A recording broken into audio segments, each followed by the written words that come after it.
कितना धीरे धीरे काम कर रही है तू। शाम तक अगर सारा काम खत्म नहीं हुआ तो तुझे इस गांव से बेदखल कर दूंगा।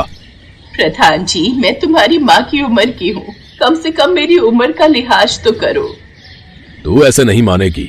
मैं अभी अपने आदमियों को भेजकर तुझे इस गांव से बेदखल कर देता हूँ, फिर तेरे पास भीख मांगने के अलावा कोई रास्ता नहीं बचेगा।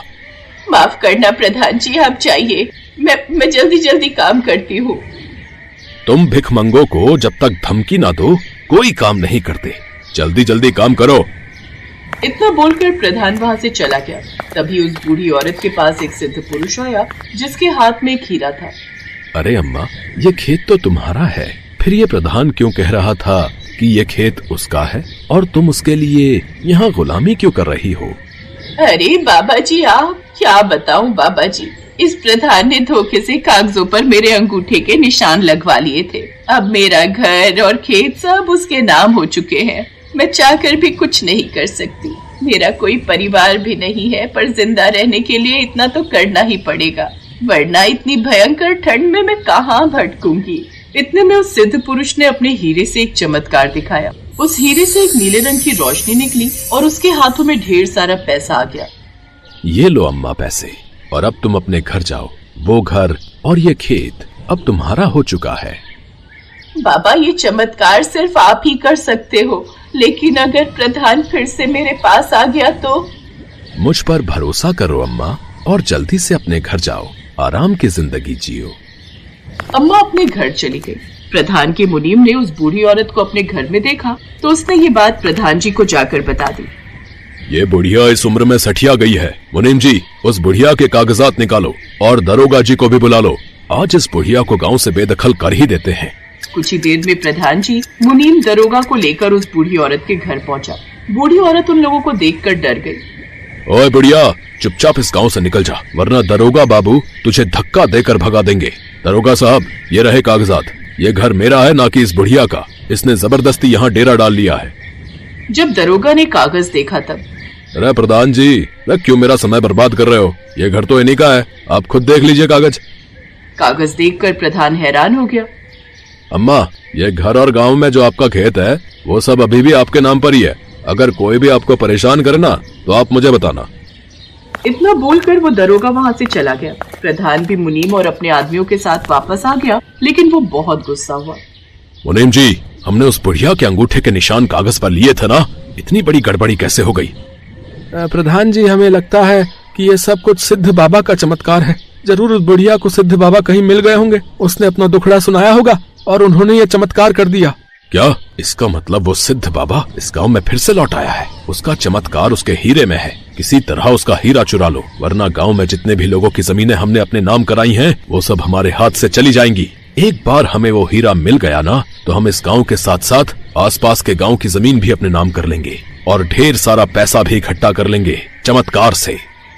अब वो सिद्ध बाबा उसी गांव में एक आश्रम बनाकर रहने लगे थे। अरे अब इस गांव में कोई दुखी नहीं रहेगा। बाबा यात्रा से लौट आए हैं। गांव वालों, बाबा यात्रा से लौट आए हैं। प्रधान का मुनीम भी वहीं से गुजर रहा था, उसने भी ये सब देख लिया। इतने ढेर सारे पैसे, खाने का सामान और कपड़े, जरूर उस बाबा का ही चमत्कार है। आज रात उसका चमत्कारी हीरा मुझे चुराना ही होगा, वरना प्रधान जी का तो रुतबा ही नहीं रहेगा इस गांव में। रात में बहुत घना कोहरा छा गया। सब अपने अपने घरों में दुबक कर सो गए। सिद्ध बाबा भी अपने आश्रम में ध्यान में मगन थे। तभी वहाँ पर मुनीम आया। उसने देखा उनके बगल में ही हीरा चमक रहा था। लगता है बाबा गहरे ध्यान में है। सही मौका है, ये हीरा पार कर ही देता हूँ। मुनीम ने जैसे ही हीरे को हाथ लगाया वैसे ही बाबा की आंख खुल गई और उन्होंने मुनीम का हाथ पकड़कर हीरा उससे छीन लिया। इस दुनिया की कोई भी ताकत ये हीरा मुझसे नहीं छीन सकती। अब तो जिंदगी भर कुत्ता ही बना रहेगा और मेरे आश्रम की रखवाली करेगा, वरना तुझे गंदी नाली का कीड़ा बना दूंगा। देखते ही देखते बाबा ने जादू से उस मुनीम को कुत्ता बना दिया और वो भौंकने लगा। अब वो मुनीम कुत्ता बनकर आश्रम की रखवाली करने लगा। उधर प्रधान मुनीम का इंतजार कर रहा था, लेकिन कई दिन बीत गए, वो वहाँ पहुँचा ही नहीं। ये मुनीम पता नहीं कहाँ चला गया। कहीं उसे लालच तो नहीं आ गया। मुझे लगता है उस मुनीम के बच्चे ने हीरा चुरा लिया होगा और कहीं बाहर निकल गया होगा इस गांव से। अब मुझे ही कुछ करना होगा। अगले दिन प्रधान अपने सभी आदमियों को लेकर सिद्ध बाबा के आश्रम जा पहुंचा। प्रधान के आदमी बाबा के आश्रम के ऊपर ईंट पत्थर फेंक फेंक कर मारने लगे। अंदर बैठे बाबा को बहुत क्रोध आया। उनका क्रोध इतना तेज था कि उसी वक्त बादल फटा। पूरा गांव धीरे धीरे पानी में डूबने लगा। भयानक बर्फबारी शुरू हो गई। बाबा बाबा, आप तो चमत्कारी हैं। हमसे गलती हो गई, हमें क्षमा कर दीजिए। आप पूरे गांव को डुबा दीजिए, लेकिन मेरे घर को बचा लीजिए किसी तरह, वरना मैं बर्बाद हो जाऊंगा। अब तो बादल फट चुका है और धीरे धीरे पूरा गांव भी डूब चुका है, लेकिन अगर तुम कह रहे हो तो मैं सिर्फ तुम्हारा घर बचा लेता हूँ। बाबा ने हीरा उठाया और अपनी आंखें बंद की। उस हीरे से एक नीले रंग की कड़कड़ाती हुई रोशनी निकली, जिससे पूरा गांव हवा में उड़ने लगा। लेकिन प्रधान का घर और प्रधान अभी भी पानी में ही डूबता जा रहा था। सभी गांव वाले आसमान में उड़ रहे थे अपने अपने घर के साथ, और सभी बहुत खुश भी थे। बाबा, आज आपने हमें बचा लिया। ये उड़ता हुआ गांव कितना खूबसूरत लग रहा है। यहाँ तो पानी का कोई असर ही नहीं हो रहा। नीचे देखो, प्रधान और उसका पूरा घर डूबता जा रहा है। जो जैसा करता है उसे उसके कर्मों की सजा तो मिलती ही है। अरे बाबा, मैंने कहा था सिर्फ मेरा घर बचाना, आपने तो मेरा ही घर छोड़कर बाकी सबके घर आसमान में उड़ा दिए। प्रधान जी भूल गए क्या? ये पूरा हवा में उड़ता हुआ गांव आपका ही तो है। इन सभी लोगों के घर धोखे से तुमने अपने नाम करवा लिए थे, इसीलिए ये सभी घर तुम्हारे ही हुए। और जिस घर में तुम मौजूद हो वो हवेली तुम्हारी नहीं, बल्कि तुम्हारे पिताजी के नाम पर है। जैसा तुमने कहा था मैंने वैसा ही किया है। तुम्हारे नाम पर जितने घर थे वो सब देखो हवा में उड़ रहे हैं। अरे बाबा, मुझे माफ कर दो। मैं गांव वालों के घर और खेत उनके नाम पर वापस कर दूंगा। जिंदगी नहीं रहेगी तो इन घरों का क्या करूंगा मैं? पूरे गांव को परेशान कर रखा था तुमने। इस बात की सजा तो तुम्हें मिलनी ही चाहिए, लेकिन किसी की जान लेने का मेरा अधिकार नहीं है, इसलिए मैं तुम्हें माफ करता हूँ। तुम्हारा घर भी उड़ते हुए गांव में शिफ्ट कर देता हूँ, लेकिन आज के बाद कभी भी तुम इस गांव के प्रधान नहीं रहोगे। बाबा, मेरी बस जान बचा लो, मुझे और कुछ नहीं चाहिए, मैं डूब रहा हूँ। बाबा ने हीरे से चमत्कार किया और अब प्रधान का घर भी उड़ते हुए आसमान में आ गया। अब पूरा गांव उड़ता हुआ गांव बन चुका था और नीचे चारों तरफ समुद्र की तरह पानी भरा हुआ था। कई दिनों तक वो सभी लोग आसमान में रहे। कुछ महीनों बाद जब नीचे बारिश बंद हुई, वहाँ से पानी गायब हो गया। तब बाबा ने फिर से गांव नीचे जमीन पर रख दिया, लेकिन अब उस गांव की प्रधान वो बूढ़ी अम्मा थी। सबके घर और खेत उन्हें वापस मिल चुके थे। उस दिन के बाद सभी लोग उस गांव में मिलजुल कर हंसी खुशी रहने लगे।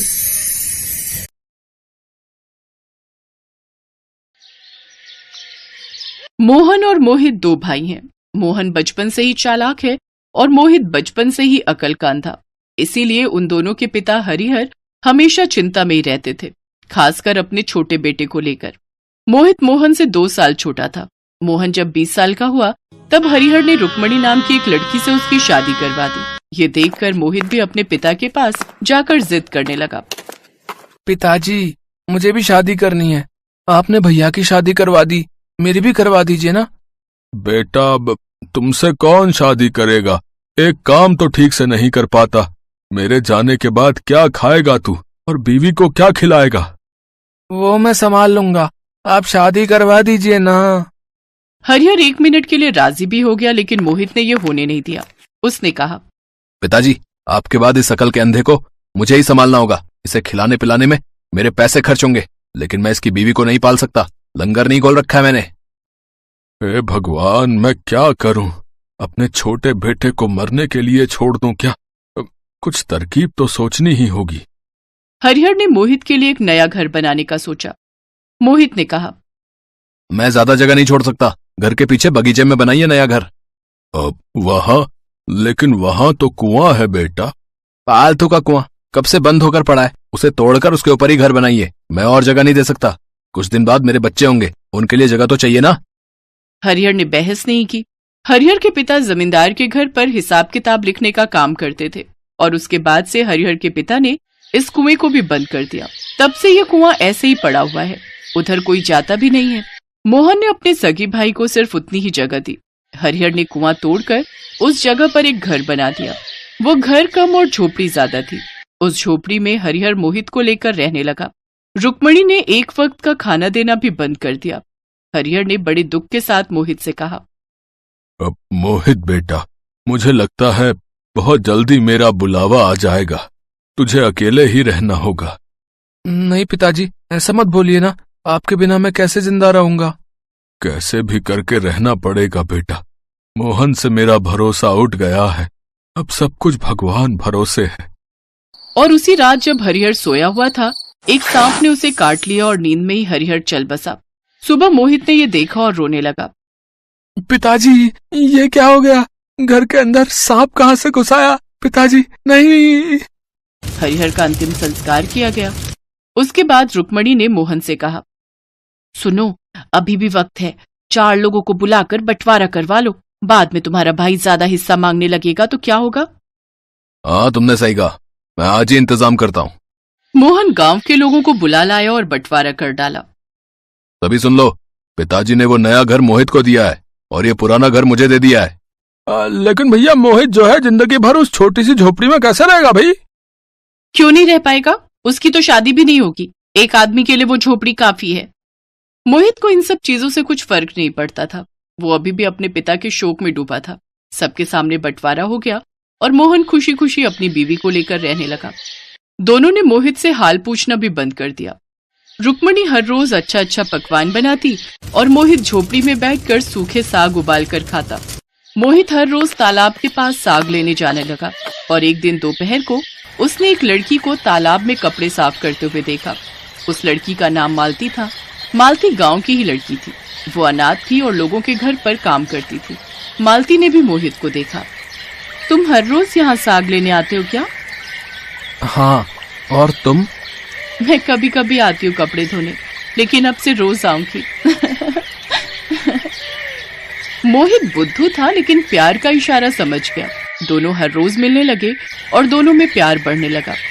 मोहित ने मालती से कहा, मालती, तुम मुझसे शादी कर ले। अच्छा, बहुत शौक है शादी का। शादी के बाद मुझे रखोगे कहाँ?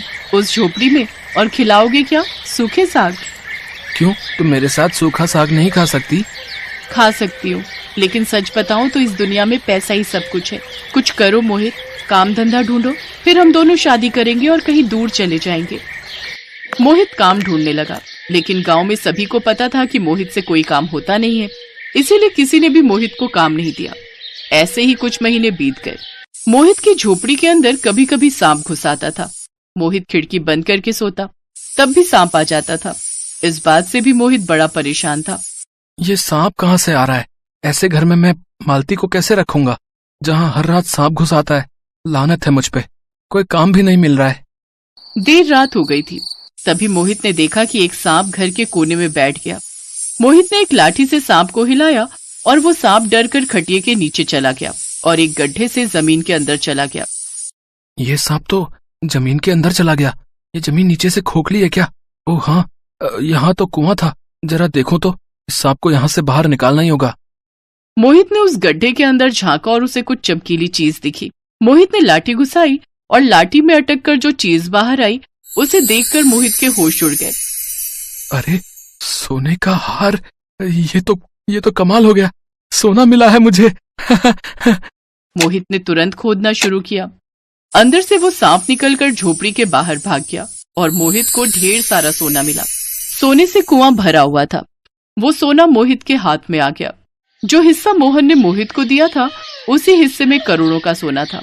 मोहित करोड़पति हो गया और मोहन बस देखता रहा। उसने पूरे गांव को बुलाकर बंटवारा किया था, इसीलिए वो उस सोने पर हक नहीं जमा पाया। उसके खुद के बिछाए हुए जाल में ही वो फंस गया। मोहित ने गांव में अस्पताल बनवाया, स्कूल बनवाया और खुद के लिए एक बड़ा सा महल बनवाया। और फिर उसने मालती से शादी की। गांव में मोहित हीरो बन गया और मोहन पर सब लोग थूकने लगे। इसी तरह मालती और बुद्धू मोहित खुशी खुशी जीवन बिताने लगे।